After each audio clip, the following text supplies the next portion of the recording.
Legal అయినా illegal అయినా ఇప్పటివరకు ఏంటంటే అమెరికాలో కనుక పిల్లలకి జన్మనిస్తే ఆ పిల్లలకు ఖచ్చితంగా అమెరికన్ సిటిజన్షిప్ వస్తుంది, తల్లిదండ్రులకు ఉన్నా లేకపోయినా. సో ఇప్పుడు కొత్తగా పెట్టినటువంటి కండిషన్స్ పాత కండిషన్స్కి ఉన్న తేడా ఏంటి? పాత కండిషన్స్ లో ఏం చెప్తున్నాడంటే, ఇక్కడ ఈ నేల మీద పుడితే మీరు లీగలా ఇల్లీగలా, H1Bయా, F1 టూరిస్ట్ వీసా మీద వచ్చారా అనేది లేకపోతే ఈ హాస్పిటల్లో, ఈ నేల మీద ఉన్న ఈ హాస్పిటల్లో మీరు పుడితే మీరు సిటిజన్స్ అయిపోతారంట. కొత్త దాని ప్రకారం ఏం చెప్తున్నాడంటే, either one of your parents should be citizens, అంటే మీ అమ్మైనా నాన్నైనా సిటిజన్స్, కానీ లేకపోతే వాళ్ళు గ్రీన్ కార్డ్ హోల్డర్స్ ఉంటేనే మీరు ఇక్కడ సిటిజన్స్ అవుతారు, లేదా కారు అని చెప్తున్నాడు.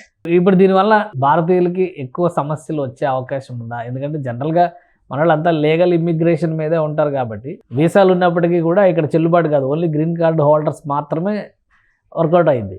సో అలాంటప్పుడు భారతీయులకి కూడా ఈ నిర్ణయం ఇబ్బంది కలిగించేటువంటి నిర్ణయం అవుతుందా? సార్, ఇప్పుడు మీరందరూ న్యూస్ లో చూస్తుంటారు సార్, ఇప్పుడు గ్రీన్ కార్డ్ రావాలంటే సుమారు 20-30 ఏళ్ళు టైం పడుతుందని.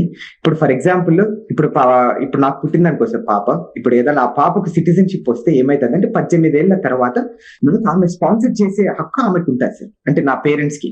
ఇప్పుడు దాని ద్వారా వాళ్ళ జీవితాంతం ఎట్లా తలుచుకున్నా కానీ సిటిజన్షిప్ కాలేరు.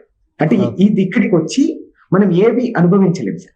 ఇక్కడ ఇంకొక పాయింట్ ఏంటంటే సార్, సోషల్ సెక్యూరిటీ ట్యాక్సెస్ అని మన రూపంలో కట్టించుకుంటారు సార్. అంటే నన్ను F1 లో ఉన్నా కానీ, నేను చిన్న పని చేసినా కానీ, లేకపోతే జాబ్ చేసినా కానీ దాని మీద సోషల్ సెక్యూరిటీ ట్యాక్స్ కట్ చేసుకుంటారు. అది క్లెయిమ్ చేయాలంటే మీరు US సిటిజన్ అయితేనే క్లెయిమ్ చేసుకోవచ్చు. అది సుమారు ఒక 5 కోట్లు 6 కోట్లు అవుతుంది సార్ మనం రిటైర్డ్ అయ్యేపోతే. ఆ డబ్బులంతా మనం క్లెయిమ్ చేసుకోలేము మనం సిటిజన్షిప్ కాలేకపోతే. మనం ఇక్కడ పనిచేసి ఇక్కడ ట్యాక్స్లు కట్టి మళ్ళీ లాస్ట్ కు US సిటిజన్స్ కాలేమని అది క్లెయిమ్ చేసుకోకుండా వెళ్ళిపోతాం.